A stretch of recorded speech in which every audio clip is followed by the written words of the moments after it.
Hello student, last हमारा जो lecture था that is de Broglie's matter wave equation, जिससे आपको पता चला इलेक्ट्रॉन हैज ड्यूअल नेचर.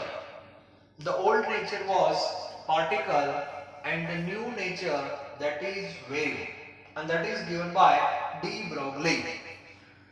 और उसकी फॉर्मूला भी आ गई, lambda is equal to h upon M V. Yes, where v is equal to velocity of electron. तो ड्यूअल नेचर का कॉन्सेप्ट मैटर का भी अब स्टार्ट हो गया. पहले किसका हुआ था? रेडिएशन का. अब एक और प्रिंसिपल है that is given by Heisenberg, and which is known as Heisenberg uncertainty principle. और ये जो प्रिंसिपल है वो बोहर को एक और पॉइंट पे थोड़ा गिराएगा. जैसे डी ब्रोगली ने बता दिया कि भाई इलेक्ट्रॉन का नेचर वेव है. बोहर ने क्या बताया था? इलेक्ट्रॉन फिक्स्ड सर्कुलर पाथ पे घूमता है, तो उसकी जो रेडियस होती है दैट विल फिक्स्ड, वेलोसिटी भी फिक्स है. लेकिन अब वेव नेचर से फिक्स हो गया है कि रेडियस जो है दैट विल चेंज. ओके, और रेडियस के साथ साथ ये जो प्रिंसिपल है वो बोल रहा है कि उसकी जो वेलोसिटी है that will also continuously change, और we can not predict fixed path और fixed location of electron. Electron अभी यहाँ पे है मान लो, तब नेक्स्ट वो कहाँ पे होगा तो इसका आप जजमेंट नहीं ले सकते accurately.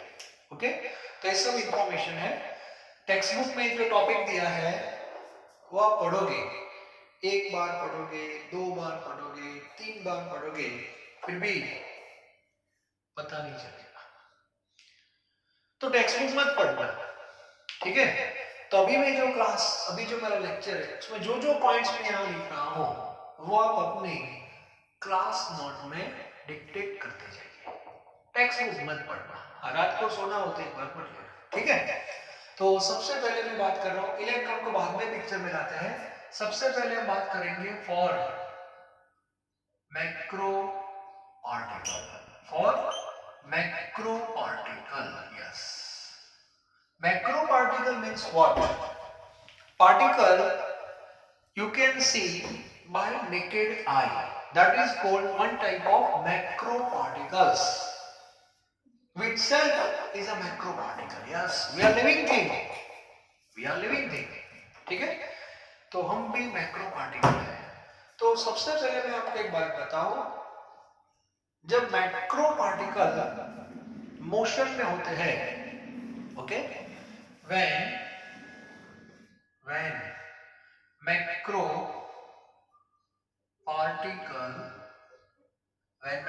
particle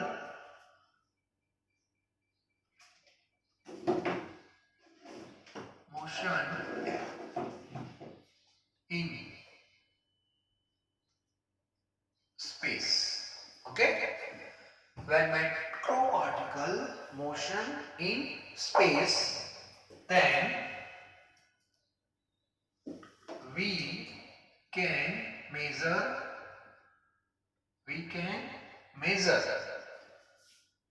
its position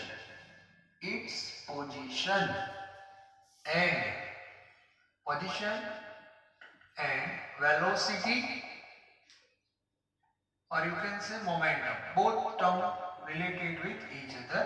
Velocity है आपके पास तो momentum आप फाइंड कर सकते हो.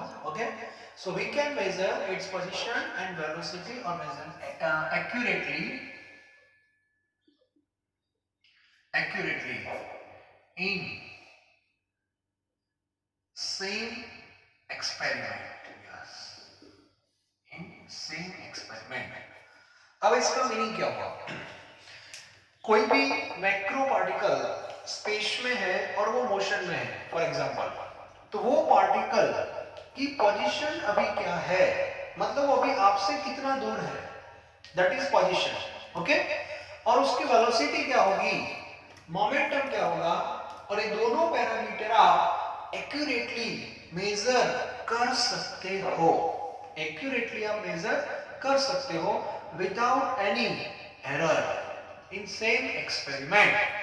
ओके, तो यहाँ पे मैं एक सिंपल आपको एग्जांपल दे रहा हूं। तो एग्जांपल आप याद रखना, सिंपल एग्जांपल है। फॉर एग्जांपल मान लो कि इंडिया और पाकिस्तान का वॉर हुआ, ऐसा मान लेते हैं। पाकिस्तान के जो प्लेन है वो हवा में है, that is a micro particle. Okay, वो मोशन में है। तो हमारे जो साइंटिस्ट है वो क्या करेंगे? हाँ बहुत अच्छा है ऐसे देखेंगे क्या? नहीं, वो यहाँ जमीन पे बैठे बैठे एक जजमेंट लेते हैं। ओके, और वो पोजीशन चेक करते हैं without any error, number one, और साथ में उसकी वेलोसिटी का भी जजमेंट लेते हैं। मतलब दोनों एक साथ इन सेम टास्क, और बाद में यहां से मिसाइल छोड़ते हैं और डायरेक्ट वो प्लेन को क्रैश कर देता है। सही है कि नहीं? यस। ऐसा नहीं कि 15-20 मिसाइल छोड़ी, लगा तो ठीक है, वरना मिसाइल उड़ के वापस आ जाएगी, ऐसा थोड़ी होता है, ऐसा नहीं है। तो मैक्रो पार्टिकल में ऐसा हम कर सकते हैं। उसका रीजन है कि उसका नेचर पार्टिकल ही है, वहां पे वेव का कॉन्सेप्ट नहीं है, क्योंकि मैक्रो है, मैक्रो का मास ज्यादा होता है, तो उसका लैम्डा बहुत छोटा होता है, तो उसको निग्लेक्ट कर सकते हैं। तो मैक्रो में इसका पॉसिबल है। दूसरा एग्जांपल ले रहा हूं, चलो अक्षय कुमार, मान लो कि ब्रिज पे खड़ा है अक्षय कुमार, एक ब्रिज है, यहाँ ब्रिज पे अक्षय कुमार खड़ा है, नीचे रोड है, सामने से ट्रक आ रही है, ट्रक के अंदर कौन है? ट्विंकल खन्ना, और साथ में शक्ति कपूर भी है। हाँ, तो पूरा जो सीन है उसका क्लाइमैक्स क्या होगा वो आपको पता है, ट्विंकल खन्ना को बचाना है। ओके, तो अक्षय कुमार जो है वो क्या करता है, जब सामने से ट्रक आ रही है रोड पे, वो तो ब्रिज के ऊपर खड़ा है, ब्रिज ऊपर है, रोड नीचे है, तो अक्षय कुमार जो है वो जो ट्रक है that is a micro particle. Yes, उसका नेचर पार्टिकल नेचर है, वेव नेचर नहीं है, और डायरेक्ट स्ट्रेट वे में आ रही है। तो अक्षय कुमार ब्रिज पे खड़ा होकर जजमेंट ले रहा है कि उसकी पोजीशन क्या है और वो कितनी स्पीड से आ रहा है। यस, और दोनों एक्यूरेटली वो जज कर रहा है एक साथ साइमल्टेनियसली, और डायरेक्ट जंप करता है इसके ऊपर, ट्रक के ऊपर ही गिरता है। आज तक आपने देखा कोई पिक्चर में हीरो इस सिचुएशन में ट्रक के आगे गिरा हो, या ट्रक चली गई और पीछे गिरा हो? Never never never. Is it clear? तो मैक्रो में ऐसा पॉसिबल है क्योंकि उसका nature only and only that is a particle nature, not wave nature. तो क्लियर होना चाहिए। ओके, तो एक कॉन्सेप्ट मैक्रो का है। अब हम बात करते हैं माइक्रो की। माइक्रो मींस लाइक इलेक्ट्रॉन, ठीक है? तो हाइजेनबर्ग जो है वो माइक्रो पे वर्क कर रहा है। अब मैक्रो की जगह यहां पे मैं माइक्रो कर देता हूं। For micro particle, when micro particle, yes, when micro particle motion in space, then we cannot, yes, we cannot measure its position and velocity accurately in same experiment. Clear? हाँ, क्योंकि उसका वेव का concept आ जाएगा, और wave के concept में ऐसा है कि हमें दो पैरामीटर कौन से? One that is position and second either velocity और मोमेंटम, ये दो में से कोई एक ले लो, नो प्रॉब्लम, और एक पोजीशन लेना है। मतलब पोजीशन और वेलोसिटी या मोमेंटम में से कोई एक पैरामीटर ही आप एक्यूरेटली मेजर कर सकते हो, दूसरा नहीं कर सकते, because of wave nature. Yes, wave में ऐसा बताया था हाइजेनबर्ग ने। अब एक एक्सपेरिमेंट लेते हैं, चलो। अब कोई भी एक्सपेरिमेंट होता है उसका क्या होता है? एम। ओके, तो एक एक्सपेरिमेंट है, उसका एम है टू मेजर पोजीशन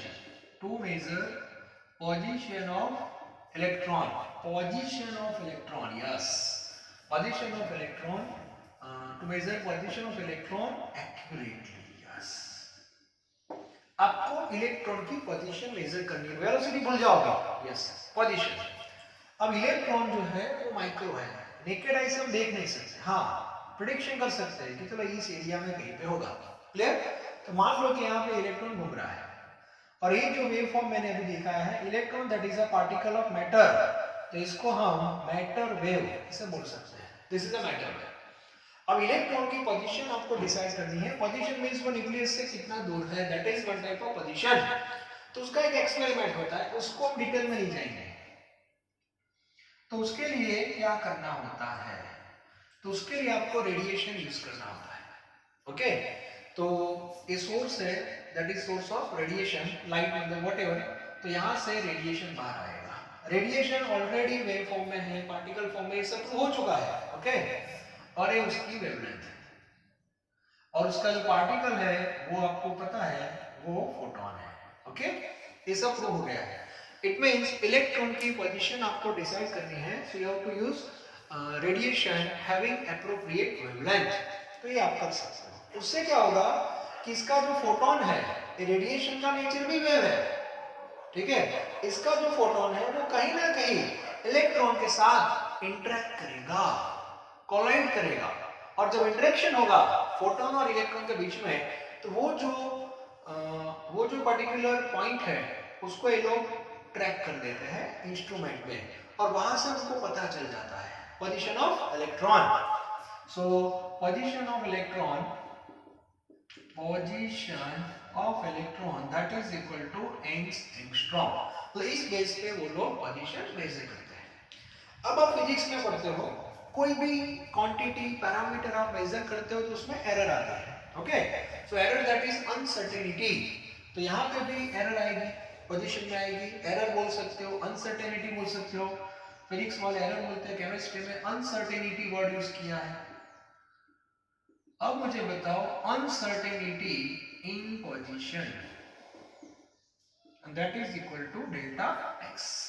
ओके, तो ये जो एक्सपेरिमेंट था उसमें x मेजर हुआ.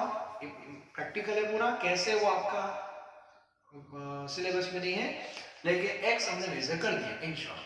और उसमें जो error I that is delta x.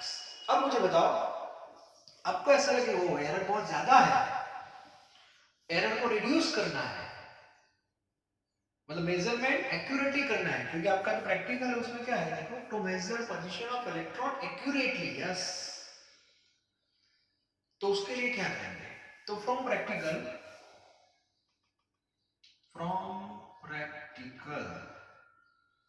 it is proved that delta x that is equal to plus or minus lambda.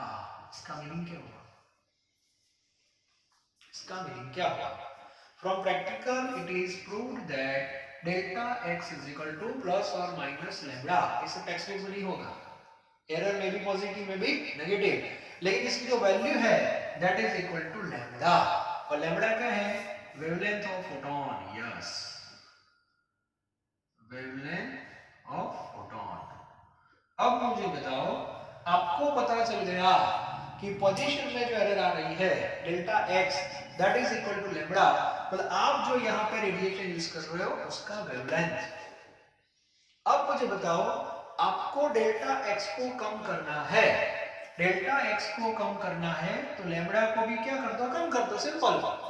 तो नेक्स्ट डे आपको जो प्रैक्टिकल है उसमें लैम्बडा को कम करना पड़ेगा, और वो आप कर सकते हो. लैम्बडा को छोटा कर दिया लाइक दिस, और लैम्बडा को आपने छोटा कर दिया तो अपने आप डेल्टा x की वैल्यू कम हो जाएगी, और डेल्टा x कम हो जाएगी, मतलब पोजीशन का जो मेजरमेंट है वो आप एक्यूरेटली मेजर कर सकते हो, सिंपल. तो ये एक्सपेरिमेंट में daily gradually you have to decrease lambda lambda lambda. Monday जो लैम्बडा था उसके ट्यूसडे का लैम्बडा और भी छोटा कर दो. तो जैसे जैसे जैसे जैसे जैसे आप लैम्बडा कम करते जाओगे वैसे वैसे डेल्टा x की वैल्यू बढ़ती जाएगी. ओके, तो यहाँ पे क्या होगा, if lambda decreases continuously, if lambda decreases continuously, then delta x also decreases. Clear? And position measurement of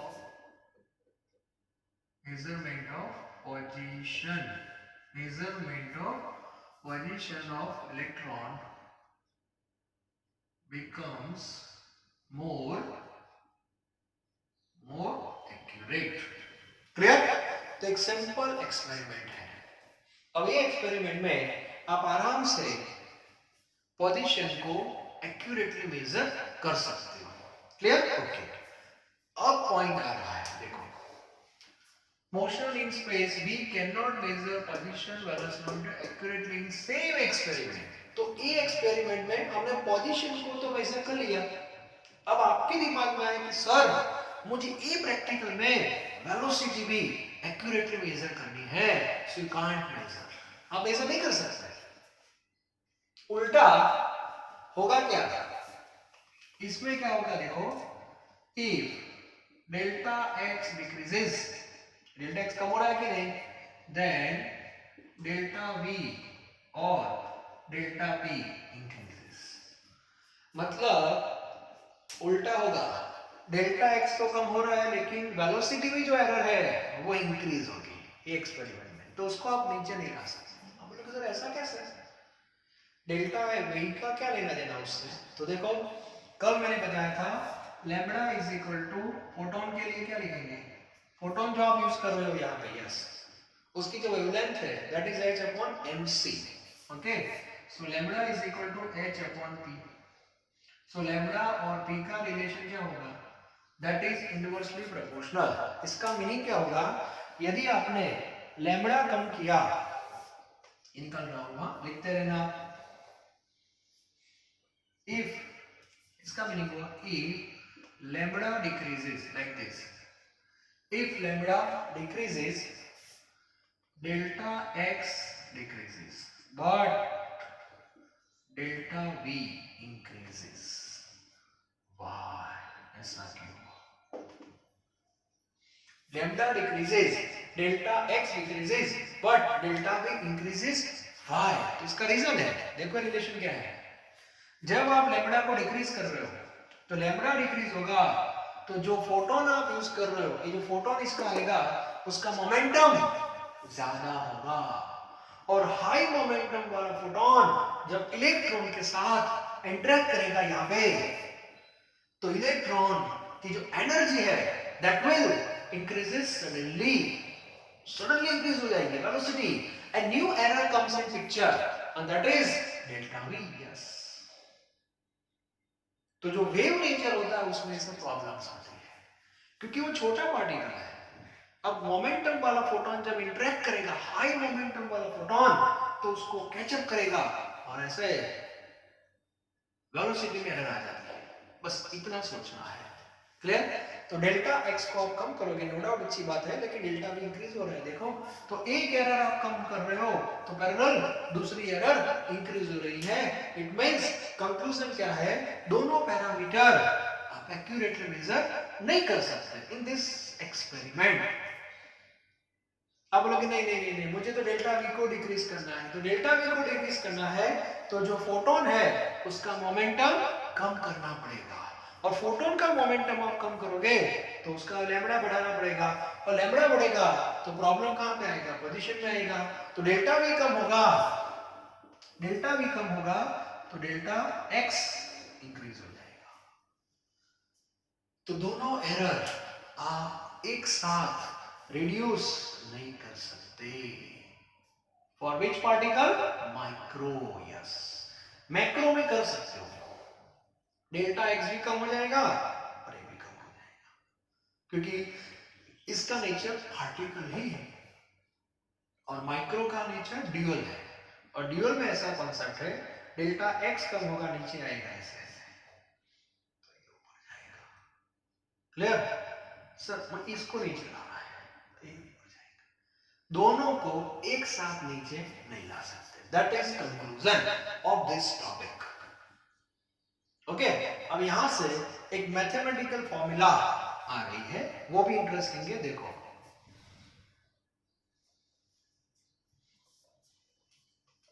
मतलब कोई भी एक्सपेरिमेंट आपके पास है, ओके, हाइजेनबर्ग ने क्या बताया, देखो। अब हाइजेनबर्ग ने एक मैथमेटिकल फॉर्मूला दे दिया और वो भी इंटरेस्टिंग है।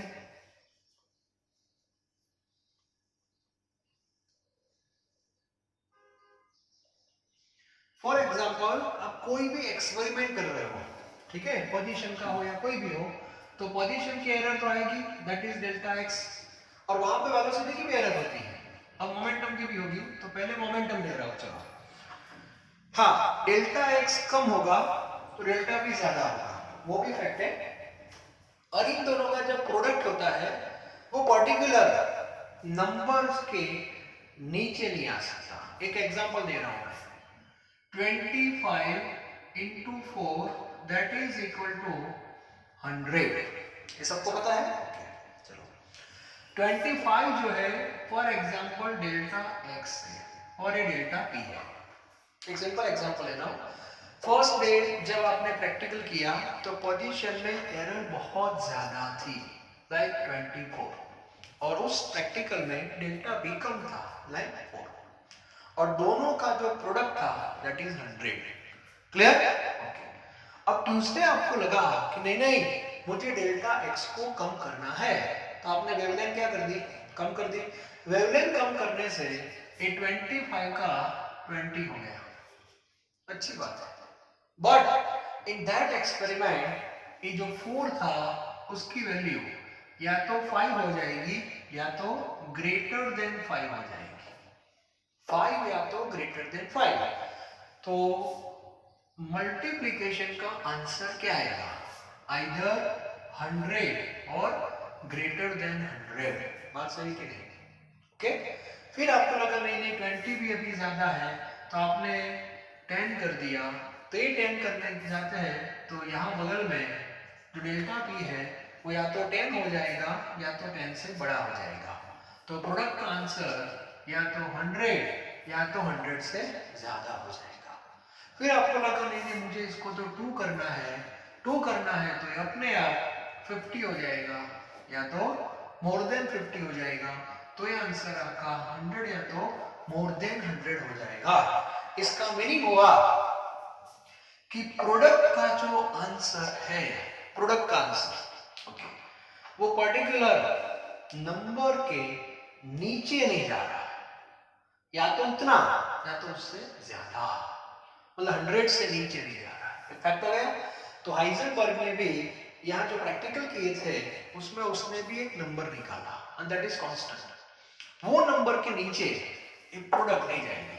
ओके, तो हाइजेनबर्ग ने बताया इन दोनों का जो प्रोडक्ट है दैट इज ग्रेटर देन और इक्वल h अपॉन 4 पाई। यस, मतलब इन दोनों का प्रोडक्ट का जो आंसर है वो h अपॉन 4, h कांस्टेंट है, h कांस्टेंट है, 4 भी कांस्टेंट है और पाई भी कांस्टेंट है। तो ये एक पर्टिकुलर कांस्टेंट वैल्यू है, न्यूमेरिकल वैल्यू है। हाँ, और इन दोनों का आंसर एक पर्टिकुलर नंबर के नीचे नहीं जा सकता and that is given by Heisenberg. Okay, तो ये फॉर्मूला आपको एक याद रखनी है।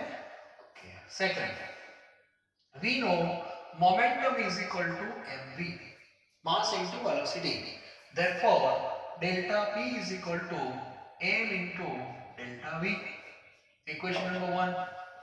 Okay, now put in 1, therefore delta x into m delta v is greater than or equal h upon 4 pi, therefore delta x into delta v greater than or equal h upon 4 pi n. Yes, so you have to remember these two formula.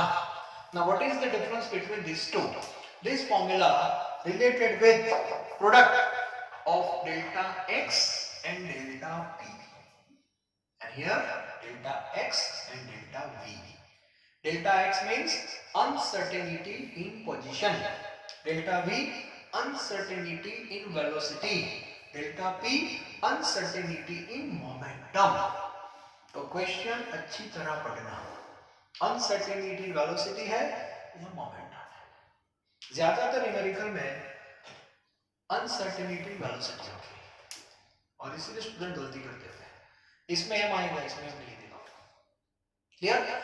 और finally बता दूं मैं आपको, ये पूरे topic का conclusion अब आपका क्लियर होना चाहिए।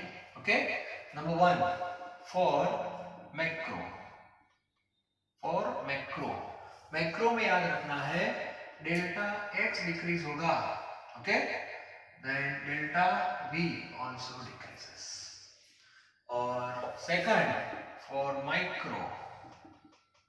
माइक्रो में डेल्टा एक्स डिक्रीज होगा, डेल्टा वी इंक्रीज होगा। और जी नीट वाले ऐसे क्वेश्चन एक बार आया था जी नीट में माइक्रो के लिए, okay, if delta X tends to 0 according to maths, then delta v tends to what? That is infinite. Yes. एक एरर 0 की ओर जा रही है तो दूसरी ऊपर जाएगी अप टू इनफाइनाइट। ओके, तो क्लियर होना चाहिए। This is for micro particle. तो एक कॉन्सेप्ट है हाइजेनबर्ग का। तो हाइजेनबर्ग का पूरा कॉन्सेप्ट क्लियर होना चाहिए। मतलब ये न्यूक्लियस है, इसमें इलेक्ट्रॉन का नेचर वेव है और वेव नेचर में ऐसा है कि इलेक्ट्रॉन अभी इधर है तो नेक्स्ट उसका पोजीशन कहां पे होगा, क्योंकि उसकी वेलोसिटी कंटिन्यूअसली चेंज हो रही है। So we can not predict position and velocity accurately in same experiment. तो ये कंक्लूजन इतना ही है, तो क्लियर होना चाहिए। तो बोहर का जो मॉडल था वो अब ऑलमोस्ट फेल हो गया है, क्योंकि उसमें ज्यादातर radius, velocity, momentum all are fixed in particular orbit, वो सब इंफॉर्मेशन थी, लेकिन वो पार्टिकल बेस पे पूरा कॉन्सेप्ट था। लेकिन ये दो कॉन्सेप्ट आ गए ड्यूअल नेचर के बेस पे। अब इलेक्ट्रॉन के एग्जैक्ट पोजीशन क्या होगी वो सीक्रेट रहेगा, और यहाँ से पूरा चैप्टर डाइवर्ट होगा।